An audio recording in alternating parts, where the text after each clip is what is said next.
Hi everyone, good evening and welcome to yet another interesting episode of Beyond the Courts by NM Law Chambers. I'm Malak Bhatt and that's my partner Neeha Nagpal. And today we'll be discussing something beyond our usual court practice, which is white collar crimes. We'll be going into an interesting foray about arbitration law.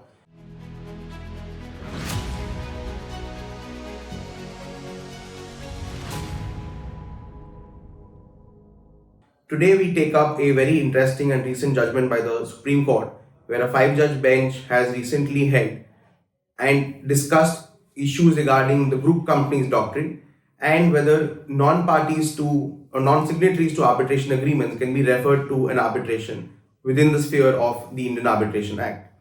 Taking a precursor back and before we get into the details, the issue started with a reference by a three-judge bench of the Supreme Court, which doubted the correctness of the judgment in Cloro. Cloro Control was a judgment by the Supreme Court which held that in terms of the language used under Section 45 of the Arbitration Act, since the words used are a party or a party claiming through that particular party, it kind of extended non-signatories to be referred to arbitration, especially when these are part 2 arbitrations, or as we would call it, international commercial arbitration, which are held outside India. While at that particular point in time, such language did not occur within Section 8, which is the corresponding provision under Part 1, the idea was to bring in parties which are not really signatories to the arbitration agreement, but by their conduct or by their acts are acting through one of the parties to the agreement. In Cloro, the court said yes, as part of the group of companies doctrine, which they try to read within the ambit of Section 45, that is permissible. Come a step forward where Justice Ramanna and Justice Suryakant, sitting on a bench of 3 judges, doubted the correctness of Cloro and held that it may not be permissible in light of the law which was prior to Cloro, which is Sukanya, Westcare, etc., where the courts have held that arbitration agreements have to be read rigidly.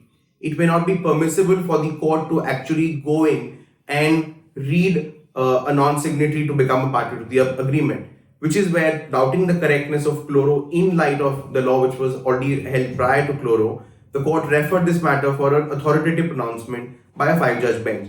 This is what takes us to the recent judgment in Cox and Kings. Sorry, Neha, you want to take this from here?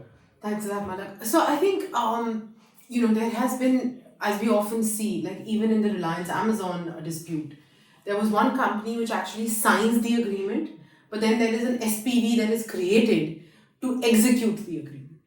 And that happens in very many commercial transactions. So it's the parent co, which will be a signatory with the third party, and the parent co creates an SPV to execute the contract, and suddenly there's a dispute, and the third party who is a signatory at the initial stage with the parent co, faces a problem in enforcing it against the entity actually which has executed the contract. For whatever which reason, that SPV is not made a party.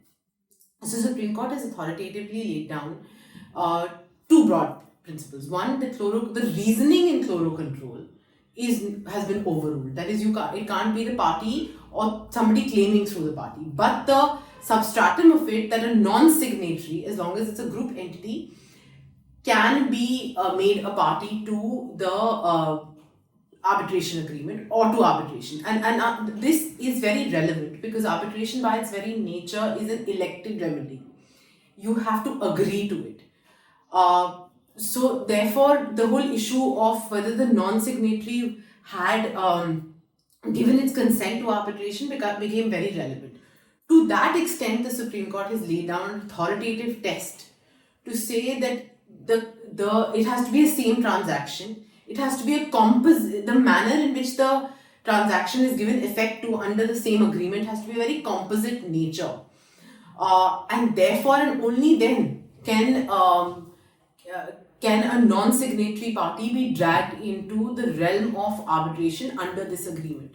So I would say that what Supreme Court has really done is risen to the occasion of commercial realities, broadened the scope of Cloro Control from just Part 2, which is international commercial arbitrations, to even Part 1, which is generally to the Arbitration Act per se, regardless whether it's a domestic arbitration or whether it's an international arbitration.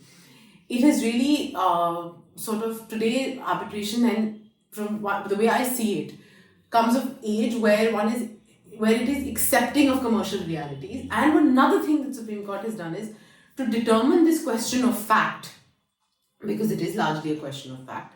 It has given the arbitral tribunal the power under Section 16 to determine that, therefore.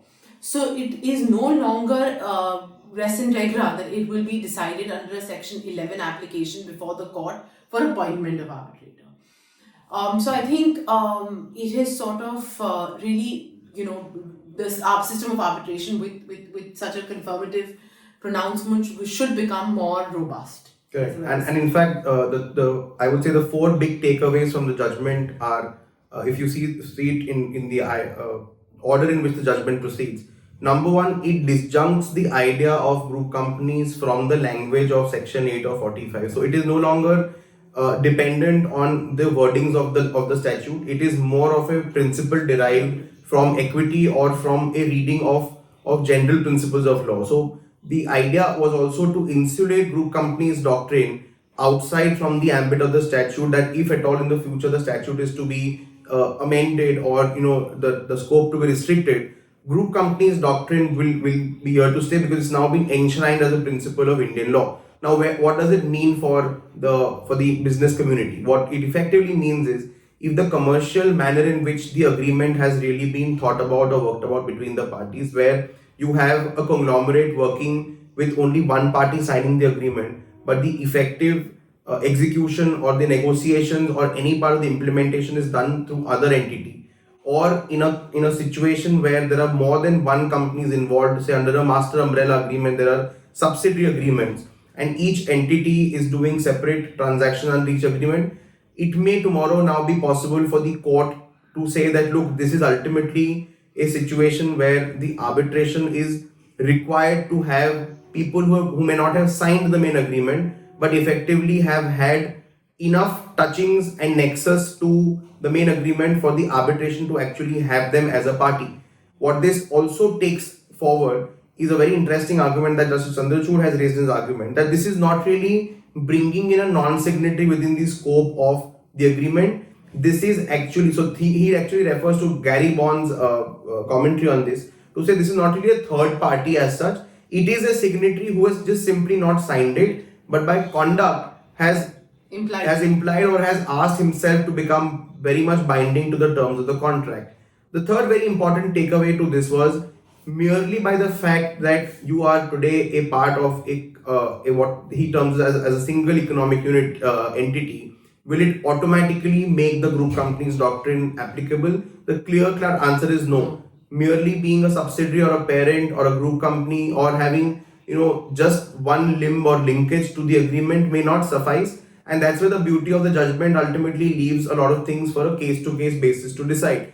So merely by being part of the single economic entity or a single economic unit may not become a determinative factor for a non-signatory to be brought in. But if the fact that this is a starting point, if the fact that you are part of that single economic entity is the starting point, the court today has empowered the tribunal to go into questions like, what are the actual effective implementations, what are the part roles that the third party has really executed as part of the contract, what are the stages at which that third party got if either affected or has affected the contract, become determinative factors for a third party like this to be brought in, bringing in space actually two things: one, avoiding multiple arbitrations to happen under various separate agreements, and three, probably one single decisive economic unit in this form of one arbitration which can decide all the questions between those parties. So I think it's really a step which is going to cut down litigation also at a lot Correct. of steps. Yeah, therefore the Section 16 power also to the arbitral tribunal, because it's a question of fact, not a question of law. Right.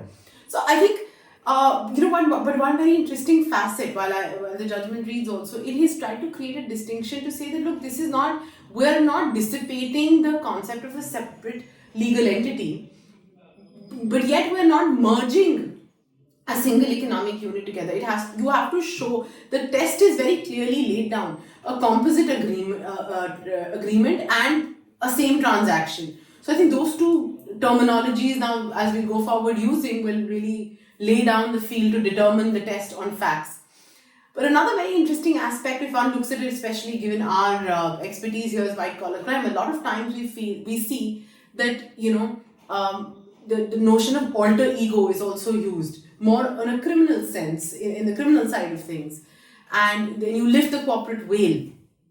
I think here in Cox and Kings, the judgment, they've been very mindful to not say we're not lifting a corporate veil, where the stress is only on the nature of the transaction. That's right. In fact, they've outrightly rejected the fact that that lifting of a corporate veil, or as you would call it, trying to see who's really behind the company, is not a test that you can use for applying the group company's doctrine at all. Which strikes a very good balance between two very tacit principles of law, which are laid down since Solomon, that every entity, every corporation has to be dealt with as a separate entity for the purpose of general law. But arbitration is one space where you can bring them in, not from a lifting of the corporate veil kind of a situation, but for a effective determination of all the issues between the parties. So I think what will now really be interesting to see is how courts really play this out, because and most of the time we'll see this in section 11 being argued that you can't enter that fray. But also for the arbitrators to now come to a conclusion of whether the third party has to be added or not is going to be determinative on a large scale, on a case-to-case basis, and it's going to be interesting to see how these challenges ultimately come to court on, because principally I think section 34 will also be premised now on the ground that this third party was never required in the arbitration, so it's actually a misjoinder of parties. So interesting aspects forward on how this judgment is going to play out. So for that, please stay tuned in to any further episodes that we'll cover on Beyond of the Courts. That's me, Malak Bhatt, and Neeha Nagpal signing off. Thank you. Thank you.